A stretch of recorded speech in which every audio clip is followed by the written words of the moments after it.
All right, everybody. Hey there. Welcome back to class. Getting the stream started a little closer to our official class meeting time. But anyway, we still have about a minute and a half till we get rolling. Let me just quickly grab my glasses. I'll be right back. So hang in there.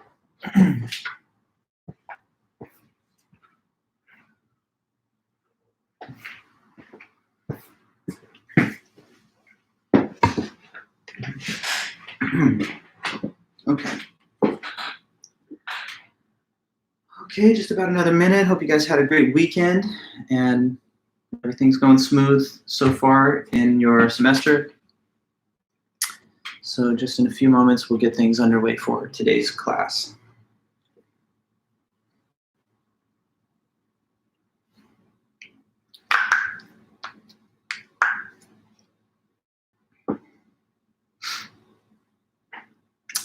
How's it going out there? Hope you guys are doing well.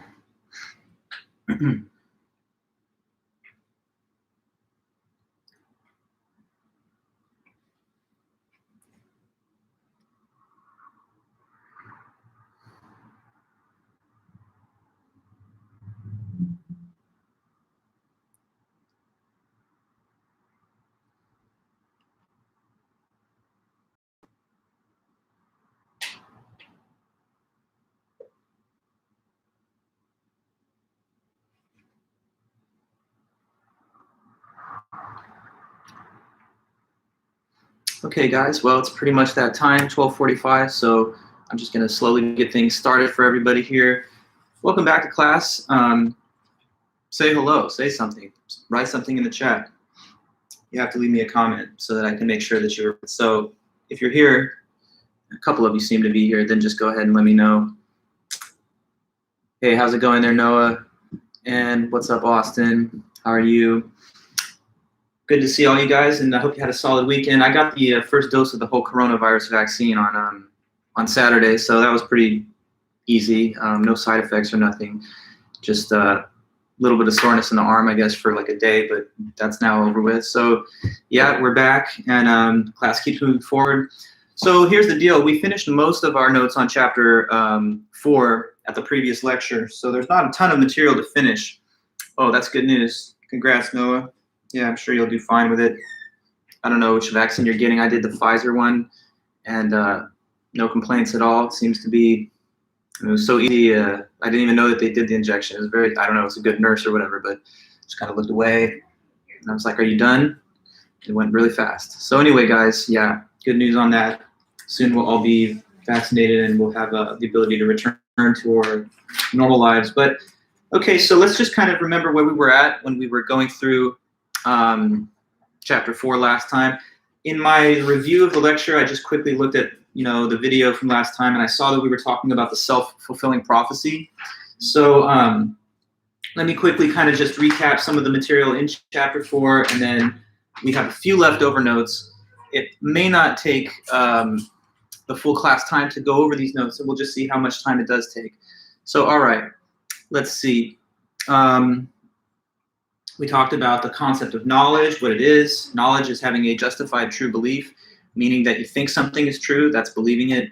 It actually is true, so whatever the belief assumes to be the case is a real fact. The claim matches the facts of reality. And then furthermore, you'd have justification, good reasons or evidence to ground your belief. Now, not everyone agrees about where most human knowledge comes from. Some are rationalists who hold the view that most human knowledge comes from just pure abstract ideas and the rational contemplation of thoughts, like, say, for example, the knowledge we have about mathematics, geometry, and other such formal disciplines as that. Then there are empiricists who instead believe that most of our knowledge comes from what we can perceive or observe via the 5 senses. Yeah, that's right, Noah. Chapter 4 is the last one before we get into new material for the second half of the class. But yeah, so rationalism and empiricism on where most knowledge comes from. After that, we talked a little bit about what evidence is, what are some basic and usually relied upon sources of evidence. Evidence, just anything that can prove or disprove a claim. And some fundamental sources of evidence are things like direct experience or perception, testimony, that's hearing other people relay information to you through their words or through what they say or write. And then we've got memory, which is the ability to recall previously perceived or attested to information. And then there's inference, which is when you infer certain conclusions from other related facts, like, I don't know, seeing a fingerprint and then inferring that because it matches someone else, their fingerprint on file, that could be the person responsible for having committed some crime or whatever. Hi, Ariana. Hi, Khan. Everybody else that's here. Good to see you guys as usual. So I'm just doing a little review to start the meeting to kind of go over some summary points in Chapter 4, and then when we get to some new stuff, we'll continue from there. After that, I guess we talked about what are false memories. That is when a person appears to believe that something happened. They think they have a memory of it, but it didn't happen, or it didn't happen in the way the person thought that it did. We talked about how sometimes false memories can be shaped by leading questions. There's a lot of research by a UC Irvine professor, Elizabeth Lofgren, that studies this concept of memory and how memories are somewhat malleable and capable of manipulation. So that's one touchstone author that you might refer to if you want to study that in more depth. We talked also about what hearsay and anecdote are, a couple of unreliable sources of information or evidence. Hearsay is testimonial information, but it is passed through many other people before it gets to you. So usually that's not the most accurate kind of information you could receive, since when information passes through multiple different people, inevitably certain facts get distorted, eliminated, or embellished upon. Anecdotal evidence is evidence that's based on just one person's personal experience. So like, for example, you have a friend that didn't have a hard time getting coronavirus, they recovered easily, and you just use that one anecdote as a basis to generalize that it's not a very dangerous virus in general. So anecdotal evidence is usually skewed, biased, not fully representative of the general case or the mainstream of cases. So it's not the strongest evidence. If you have something else,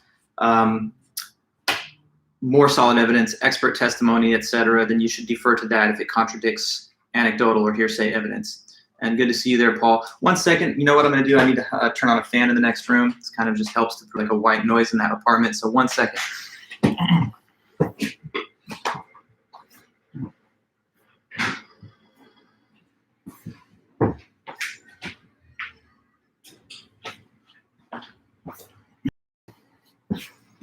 Sorry for that, guys. Thank you.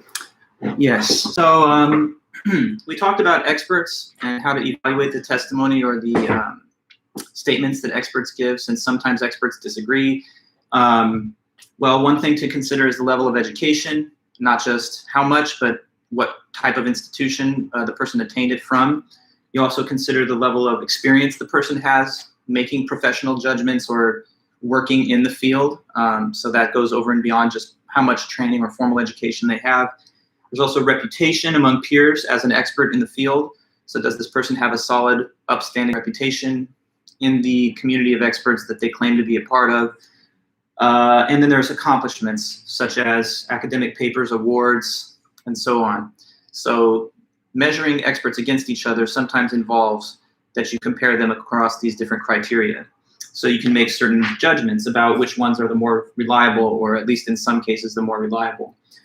All right, so from there, we talked about what are different research resources, places that you can go to for discovering information for any given research purpose. And we talked about some fundamental sources of research. So you can go to the internet, obviously, that's where a lot of people go, but beware because there's a lot of false and unsupported claims there. So know where to look and do your fact checking. There's also simply the library when and if we have access to the physical library, a great repository of knowledge and research materials. There's government documents that are either in the public domain through the agencies that are tasked with the duty to provide us with public information, or sometimes through declassification or leaks to the media. So government documents, another source of research material. There's academic journals. Those are scholarly journals that are written by professionals in the field that are thoroughly vetted by peer review and referees. So another good source of evidence for the purposes of research. And you can always interview an expert as well if you have access to those. So then, just as I continue my review of the notes from Chapter 4, We talked about cognitive and perceptual errors in thinking. So what are different ways that we can make mistakes in the processing of information, either in our thought or in the way we actually perceive things? To sort of set off the topic, we mentioned the example of the War of the Worlds broadcast. This is a radio broadcast in 1938. And essentially at that time in American history, a lot of people had radios, and that would be their source of entertainment, news, sports, whatever.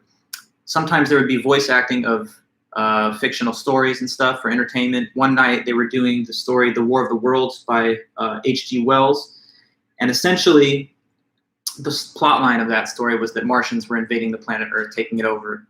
And some people who tuned into this radio broadcast mistook it for actual news reporting and thought that that was authentic facts, that there were, Martians coming to the planet. So some people panicked, freaked out. According to some accounts, even some committed suicide.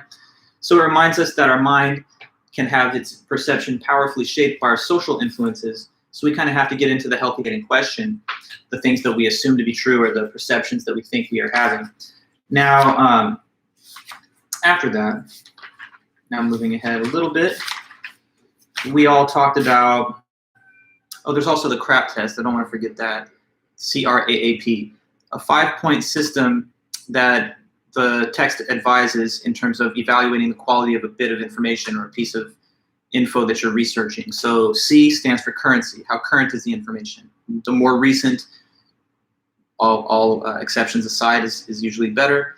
R for relevance. Is information relevant to the topic of interest? Sometimes people will cite facts and information that, although they are true, they don't have any bearing on the actual subject matter. First letter for authority. Who gave the information and what kind of expertise or skill do they have making judgments about that type of subject matter? Second letter A, accuracy. Is the information true, correct, reliable? Is it intended to be factual? Can it be fact-checked through fact-checking websites, etc.? And then the letter P is for purpose, meaning what is the purpose that this information was created or distributed? Was it to make money? Was it to advance political or religious or etc. type of agenda? Or is it simply given to inform people in a neutral and unbiased way? So after those points, we all discussed what are some cognitive and perceptual errors. So who then, let me just ask this, because we're getting close to the review, the end of the review part of the meeting. What were some of these perceptual or cognitive errors that you guys remember from the notes? So like thinking back to last lecture, consider your notes, the book, your memories. What are some of those errors that we listed and discussed? So let me know here in this chat, and then I'll use that to work from. What do you think? Definitely we had a few examples, so I just kind of want to bring those back out. Memorable events error, very good, Jonah. Yes, that's one of them. And what else? Maybe a couple more. I think there's at least 2 more that we talked about. Oh no, it's okay, Caleb, good to see you. Better late than never, not to worry. But question on the table right now is, what are the different cognitive and perceptual errors that we all discussed last time? So memorable events error, that's one. I don't think it's the only one. I know it's not the only one. So what's another? Misperception of random data, also good, correct? Yes, Jonah. Come on, who's going to help Jonah? Someone else, you got to say, what are some of those cognitive and perceptual errors? Probability error, that's right, Noah. Also Jonah, thanks. So misperception of random data, memorable events error, probability error. Wasn't there one more? Self-fulfilling prophecy, good, okay. So we got a few more of those to finish out the chapter 4, but let's cover those again. So first of all, misperception of random data. So that happens when a person thinks that they perceive order or a pattern in something, which in fact doesn't have any kind of order or pattern and is just random and disorganized. So the brain, the mind, hates an absence of order or structure. So sometimes we will graft it onto something mentally that doesn't actually have it. Consider, for example, the idea of like a Rorschach test where a person sees something that they think has some kind of coherent structure in what is really just a random assemblage of ink blots on a page. That's innocent enough in some specific scenarios when you're just kind of like looking at the clouds, being like, what does that cloud look like? But it's a little more problematic in some cases in life where we're trying to see things that just aren't there. So sometimes we try and invent pattern, order, or structure where it's not necessarily there. Yeah, the boss baby in the clouds, I mean, I guess that would be an interesting pattern to sort of see. You know, the boss baby does have a big forehead, so I can imagine the cloud pattern having some shape that could resemble that. After that, okay, misperception of random data. We talked about memorable events error. Memorable events error is when we place more importance or significance on an event than it deserves. But why? Just because it's uncommon or unusual. So, you know, when things are standing out from the ordinary and they're not commonplace, that kind of triggers us to pay more attention to them or to take them more seriously or to think that they're more of a big deal. But that's not always true. For example, the textbook mentions that in terms of what's more dangerous for you, just statistically, driving a car versus flying in a plane, taking commercial air travel is much safer if you just consider the number of total deaths divided by number of people using that method of transportation. And therefore, we should be more confident when we enter the plane, I guess, than when we're driving around. But obviously, that's not what anybody thinks. Because car crashes are so common and seen every day, they become something we're a little numb to, and we just take it as a given. We don't pay attention to it or think it's that important. Plane crashes, on the other hand, the fatal plane crash or aviation accident, consumes a huge amount of our attention because it's so unusual and random and different. But obviously, if we proportion our fear towards the more unusual event here, then we're being more concerned about the thing that's actually less dangerous. And so memorable events error is kind of that way. Probability error, that was next. Probability error is when a person just assigns the wrong probability to an event. So it's miscalculating the odds of something happening by a wide margin. You may overestimate the odds of something, or you may underestimate the odds of something, just depending on the example. We talked about gambler's fallacy, a scenario in which a person thinks that the odds of a gambling scenario are different from what they really are. As a simple example of that, we know that the probability associated with a coin flip landing heads or tails is 50%. But if a person somehow thinks that, you know, magically they're on a roll with heads and therefore they should double down on it, they're misconstruing the odds associated with the next flip. That could be seen in other kinds of probabilistic gambling games like roulette or whatever. And sometimes we make probability errors in other everyday contexts by thinking that the odds of something are lower than they really are. Noah, you say, true, it's funny how people are scared of terrorist attacks, plane crashes, etc., when the probability to get hurt or killed doing everyday tasks is so much higher. Yes, that's right. So people live with fear that's in a way irrational because they have fear that is out of proportion, or it is out of proportion to the probability of the event happening. Normally, you'd be more afraid of something that's likelier to happen to you because that's reasonable. If it's likely, then you've got to protect against it and consider it. If it's unlikely, then I guess you have to take reasonable measures, but you don't have to live in such fear and gripped by the concern for it. Okay, so then there was the self-fulfilling prophecy.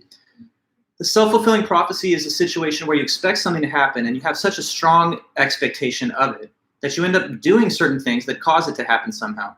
Like, I don't know, expecting that your partner will break up from you and then acting in a way that creates distance because of that expectation, leading to the ultimate event.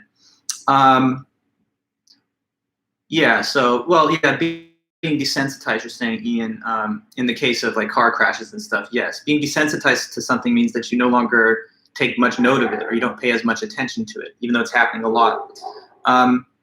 I don't know, people don't necessarily need to be scared driving and walking on the street, but don't they say when they teach you to drive that you have to drive defensively? Driving defensively means that you should be thinking about what you need to defend against. So I don't know, is it unpleasant to have these thoughts? Maybe, but safety first, right? You'd rather be safe and paranoid all the time, maybe. But I don't know if I would call it paranoia. If it's a rational sense of fear, I mean, car crashes and vehicular accidents are one of the leading causes of death in this country. So if you're afraid of dying at all, you should be afraid of one of the leading causes of death, I guess. Scared of things that are out of their control, fair enough, yes. That's an astute observation, I would agree. What was I saying? The self-fulfilling prophecy, yeah. So like if you expect, I don't know, to fail in a class, then you will prepare for failure, and then that leads and sets the conditions for your ultimate failure. So don't come into scenarios or situations armed with negative expectations that are not grounded by evidence. Wait for evidence to appear that makes the judgment rational, but don't rope yourself into an undesired outcome just because your own expectations shape it that way. Okay, so anyways, there's just a couple more of these cognitive and perceptual errors that are mentioned there at the tail end. So the last category of them in the book, they call them social errors and biases. So it's a subcategory of cognitive and perceptual errors. They have to do with our interactions with others in society. So here are some more of those. Still, we're on the tail of chapter 4, where we were discussing cognitive and perceptual errors.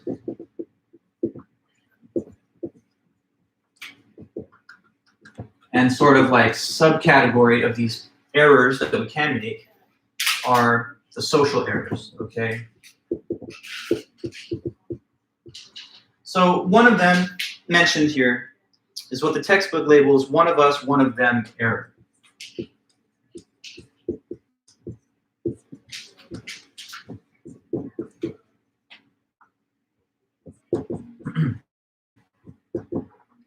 So what is this one of us, one of them error?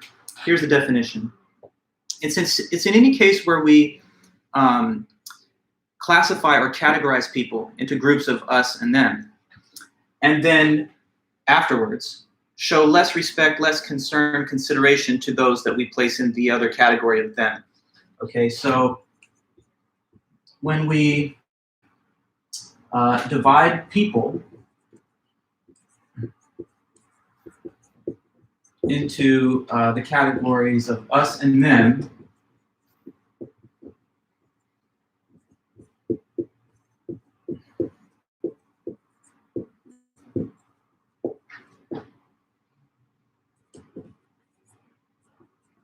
and then show less respect or consideration to those that we have placed in that other category of them.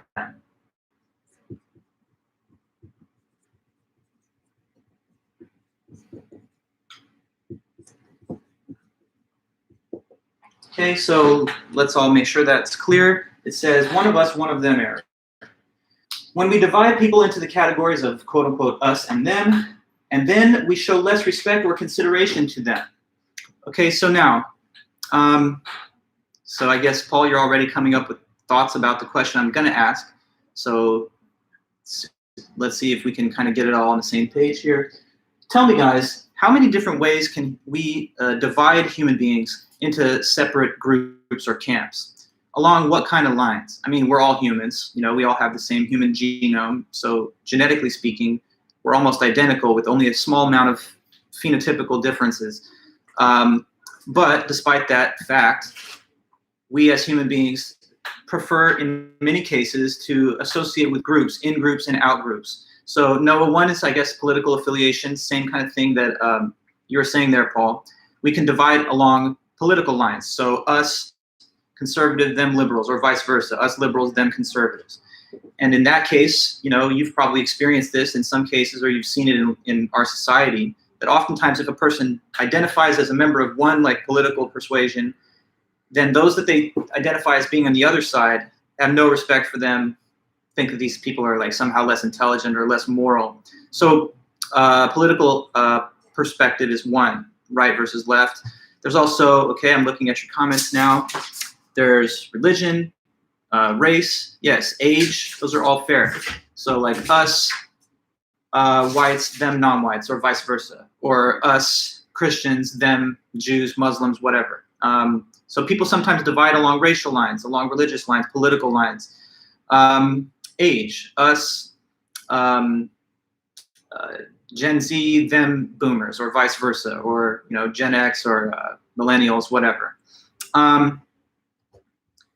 Yeah, so no, I mean, you're talking about the toxic political divisions that we see in our own country. Sure, this is part of what we're speaking to when we talk about this social error. So there's also economic status, educational attainment, us, the professoriate, them, the poorly educated, or us, the wealthy, them, the middle class, or them, the 1%, us, the poor.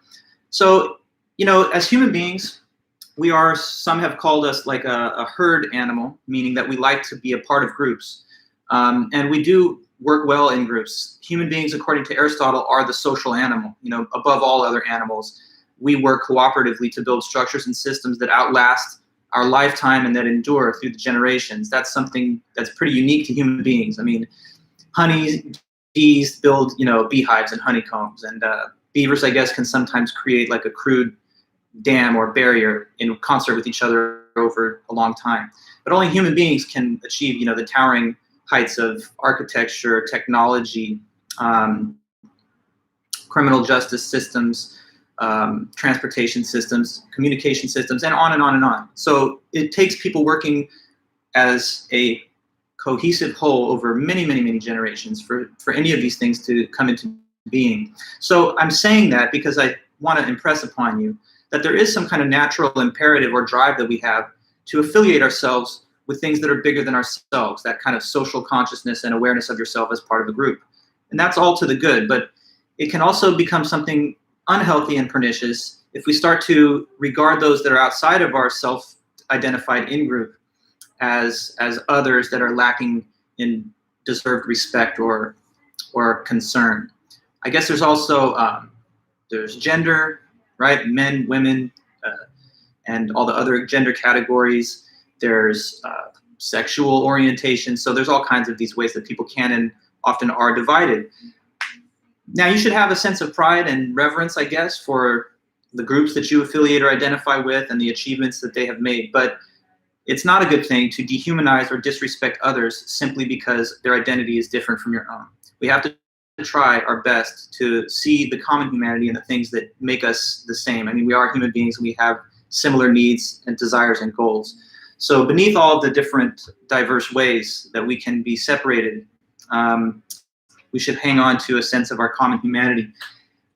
If we don't, of course, we set ourselves up for perilous times. I mean, if you look at political breakdown that happened in many countries around the world, leading to civil war and all kinds of other social upheaval, this happens because people cease to recognize the humanity in other people and see them as just others. So anyway, that's an important lesson mentioned here in the book. Maybe I'll read some of the text on the same point. Preston, ownership of specific objects like cars, clothing, sometimes firearms, location of living, or even previous locations of living. Right, geographic identity, like you can say us, the West Coast, them, the Midwest, the East, the North, the New England area. Right, so all of these things factor into the way you see yourself and the way that you form an identity. It's important to have that identity, but again, we shouldn't dehumanize others. That's not essential to any sense of your own personal identity. Okay, so we talked about the one of us, one of them error. And I think I just have one more thing then.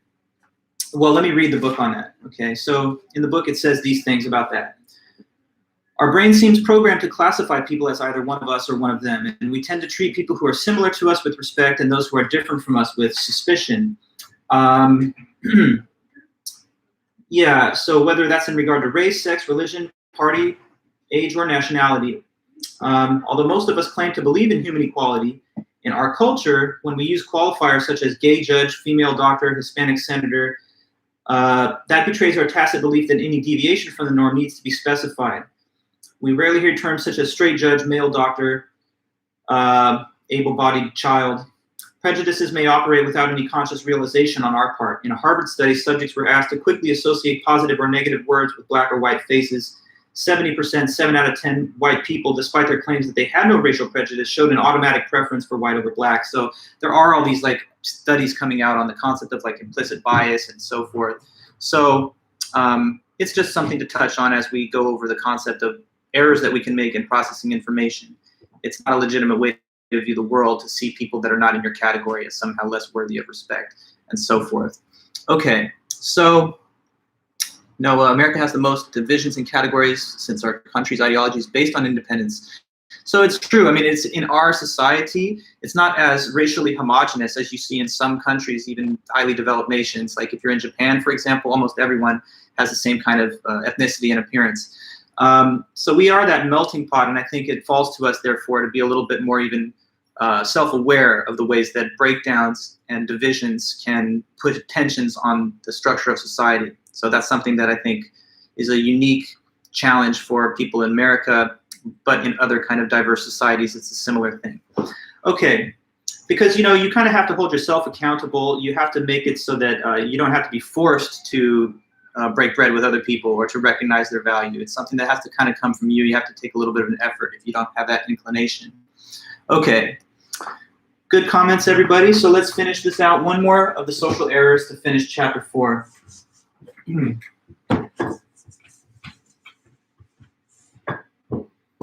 Okay, so the last one then that I wanted to go through is the idea of diffusion of responsibility.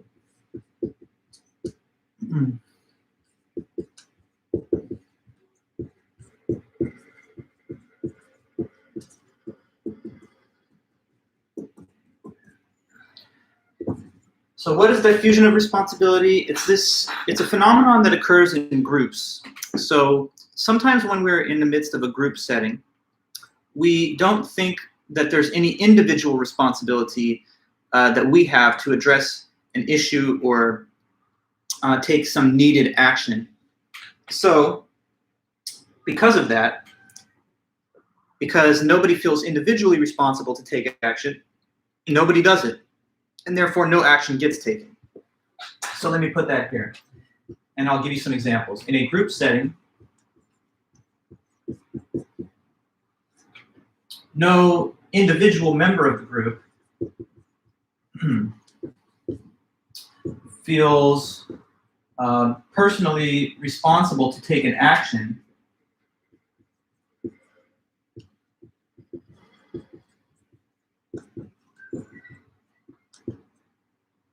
and so therefore no action gets taken.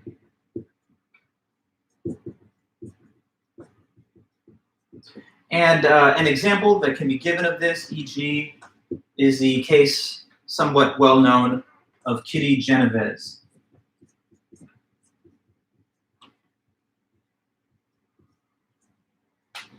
Okay, so let me ask anybody here if you've ever heard about this example of Kitty Genovese, because this is often mentioned in like introductory psychology classes, and sometimes it's just known through some pop culture source that this is like a real historic, well, it was a real incident that happened back in the 70s. I guess, Noah, you've never heard of it. Paul, by chance? Maybe, maybe not. New to you, same Preston? Okay, I'm going to definitely tell you guys, but I just wonder if anyone's ever heard of it.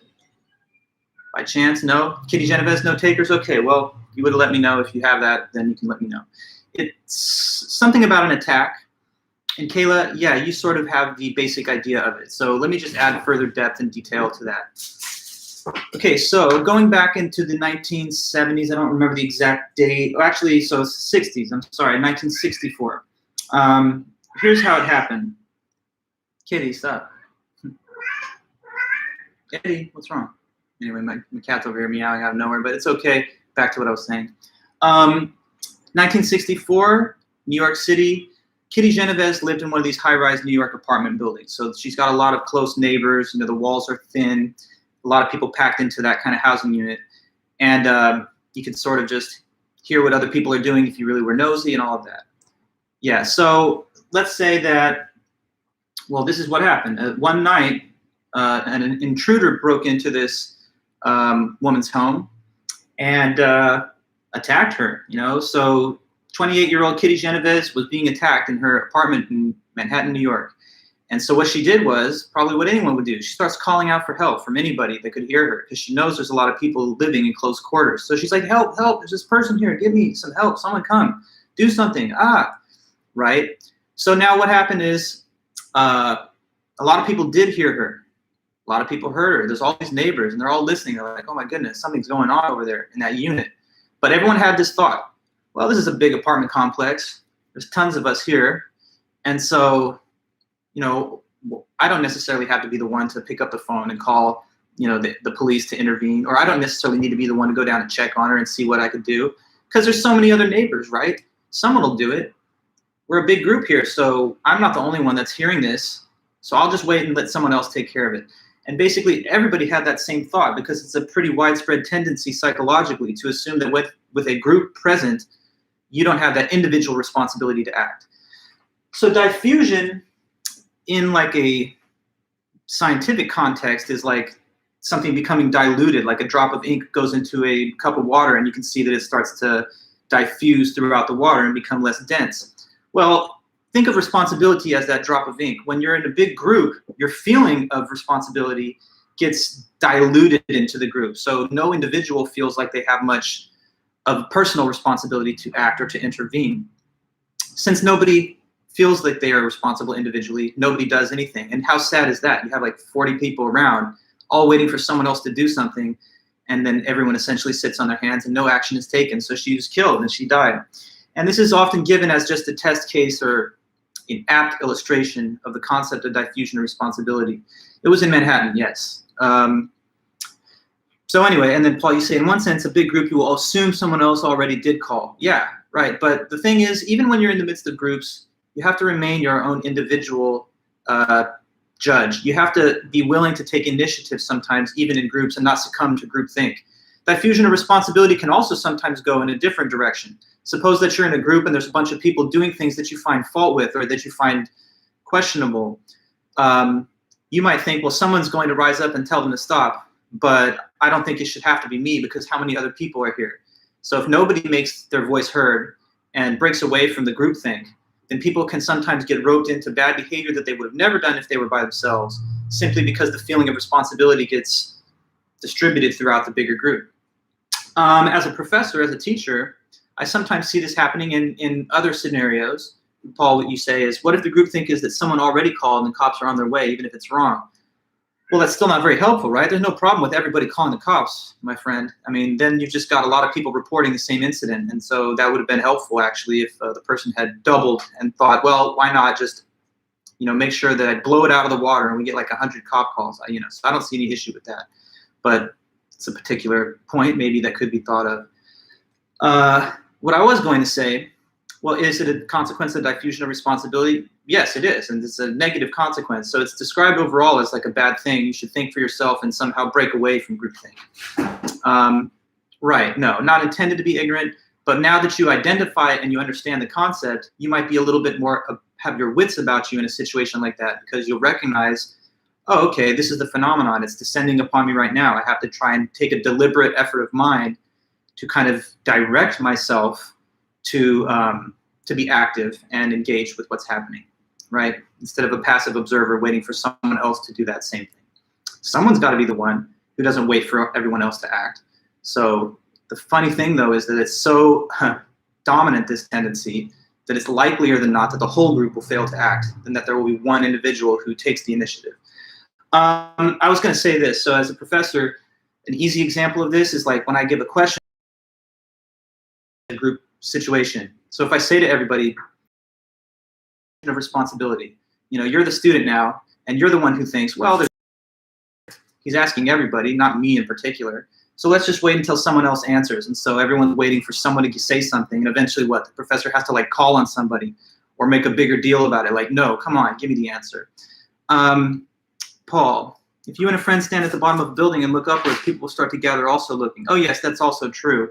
That's a little bit more to do, though, I think, with the phenomenon of conformity, but it has a lot to, groupthink, conformity, these are sort of like two different aspects of a single concept, right?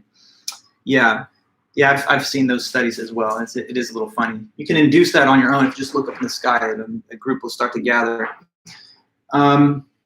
Okay, yeah, so that's what it says in the book. I'll read a bit. It says the phenomenon is known as bystanders, the bystander effect. That's also another way that it's referred to, the responsibility, or Kitty Genovese syndrome. Some people just name it after her since it's such a high, well-known example.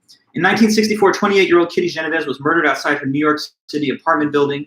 In the half hour that lapsed during the attack, 30 minutes, none of her many neighbors who had heard her repeated cries for help called the police. More recently, in June 2008, an elderly man was struck by a hit-and-run driver on a busy street in Hartford, Connecticut, and he lay in the street paralyzed and bleeding while bystanders looked at him, ignored him, and waited for somebody to call paramedics. Motorists drove around his body without stopping.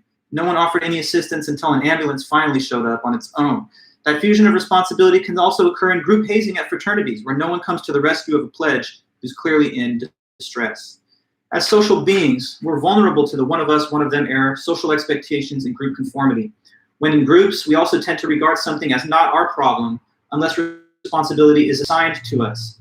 Although these traits may promote group cohesiveness, so that's, I guess, the virtue of them, they make us work well, I guess, cohesively, they can interfere with critical thinking at the individual level.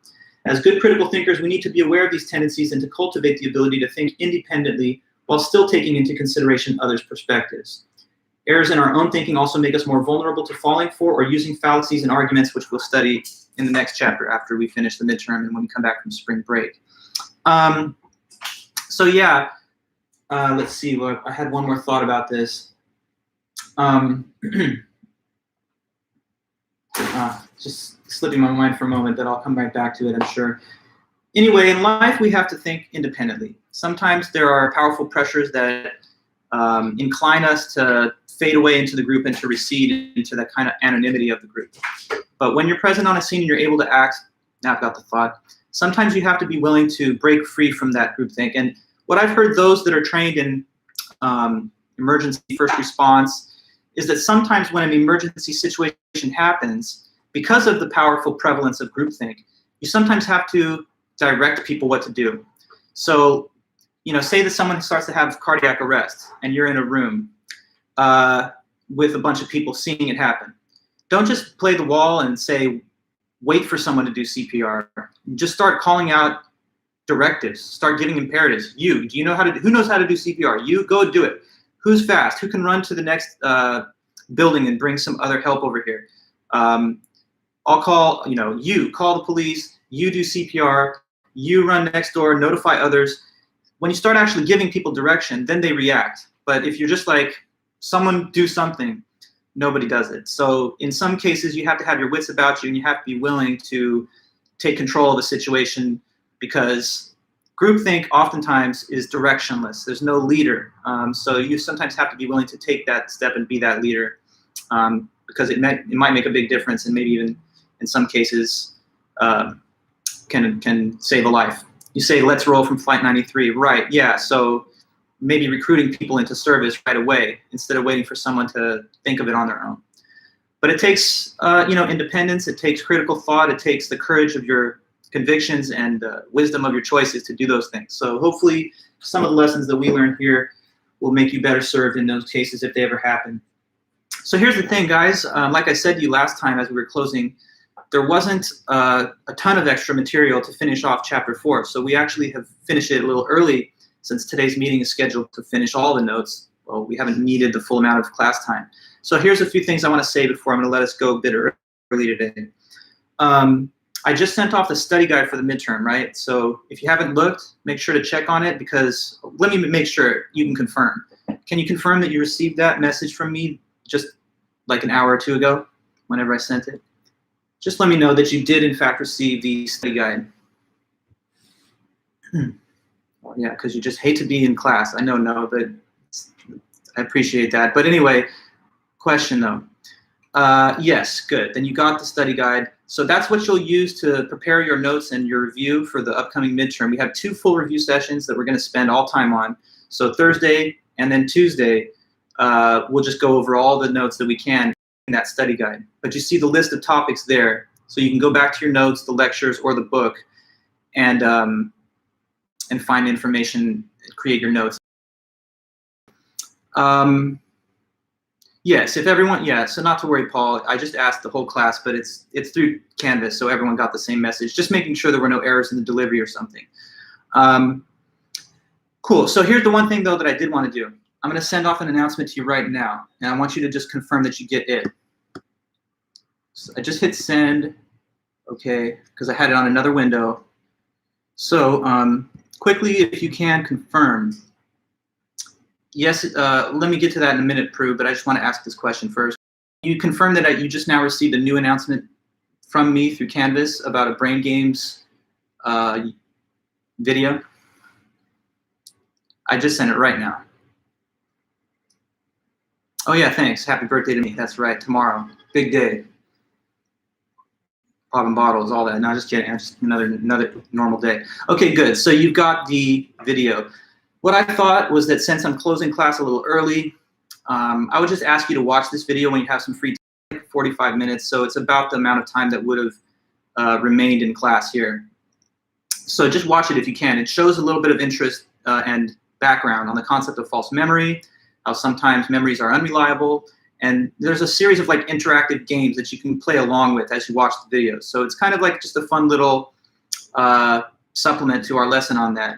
In times past, I would have brought this video, well, not brought it, but I would have, projected it in the screen inside the classroom. When we ran out of time, I would give this as our additional exercise. But since we're all online right now, I thought, I don't know if I want to like put on Zoom and then do the share screen and then we watch it together. I trust that you'll be able to find 45 minutes to watch it, if not before Thursday, then maybe before the midterm or the next meeting after this Thursday. So just do your best to take time to watch the video. I've sent you the link. I think the link works. I don't know if any of you have clicked on it yet, but I don't see why it wouldn't.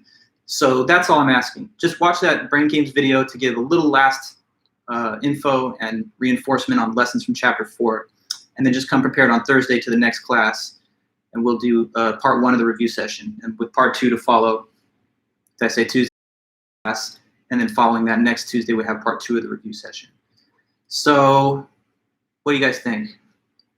Are we good to go? Let me know if everything's clear, if you have any other questions for me. And if you don't, then that's, I think, a wrap for today, the 16th. Paul, you need a Twitch version of what? I'm sorry, I'm a little confused. Like playing video games on Twitch? A little confused. Okay, awesome. Yeah, thanks a lot. Yeah, happy birthday to me. I've had enough of these birthdays at this point. They just kind of keep coming, but it's always a nice time. Oh, a Twitch version of the lecture? Oh, okay, I get it. Like me lecturing through Twitch. I don't know. That's not the platform. I think it's not academic enough. Even YouTube might be pushing it. Oh, so people can donate money to me. No need for money. I don't want money. I want happiness. Okay. Well, thanks so much, everybody. I really appreciate all your help and your continued engagement with the class. It's always fun to have these. So I'm gonna let you all go. Take care. Happy birthday to me. And I'll be in touch. All right then. See you soon.